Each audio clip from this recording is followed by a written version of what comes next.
renforcer les capacités du Mécanisme national de prévention de la torture, MNP, afin de lui permettre d'analyser, de comprendre les causes profondes, les conséquences de la détention provisoire longue au Togo et contribuer à réduire efficacement cette durée, tel est l'objectif d'un atelier de formation de 3 jours à l'intention des membres et du personnel de la Commission nationale des droits de l'homme, CNDH, du Togo du 23 au 25 novembre 2021 dans la salle de conférence de l'organisation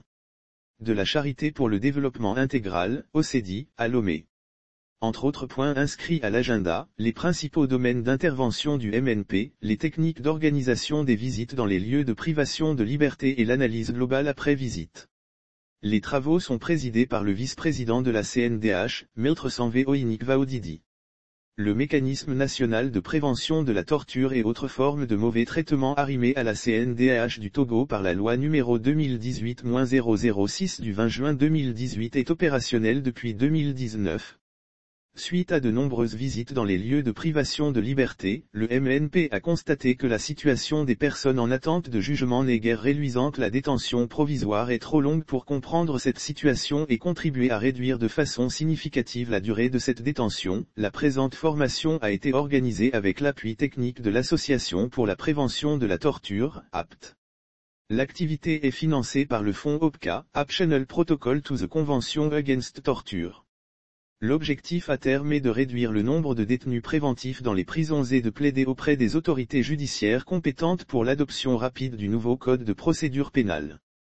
La situation est d'autant plus préoccupante dès lors que 60% des personnes détenues dans les prisons togolaises sont prévenues ou inculpées, c'est-à-dire en attente de jugement, une tendance confirmée par le rapport annuel 2020 de la CNDH qui avance un taux de 132,52% de la population carcérale due à la détention préventive longue, précise Maître Sanvé. Le deuxième jour de l'activité est consacré à la phase pratique avec des visites dans les lieux de privation de liberté. Cette phase permet de mettre, à titre indicatif, au goût du jour, les conséquences pour le moins fâcheuses de la durée exagérée de la détention provisoire qui sont, procès équitable non garanti, risque croissant d'extorsion d'aveu, remise en cause du principe de la présomption d'innocence, impact négatif sur la vie de la personne mise en cause et le déroulement du reste de la procédure, surpopulation carcérale et mauvais traitement. Selon M. Ben Buckland, conseiller indépendant en matière de contrôle à l'APT, la formation permettra en outre aux participants de répertorier les goulots d'étranglement, de partager les bonnes pratiques et d'envisager des approches de solutions à travers des stratégies propres à réduire autant que faire se peut l'usage excessif de la détention provisoire. Entre autres solutions à envisager, les mesures alternatives aux peines d'emprisonnement pour désengorger les lieux de privation de liberté et minorer les risques de torture et de mauvais traitement. En termes de perspective, il est prévu des audiences foraines à destination des détenus préventifs et des réunions de plaidoyer à l'endroit des autorités judiciaires, des parlementaires et du barreau. Service de presse CNDH,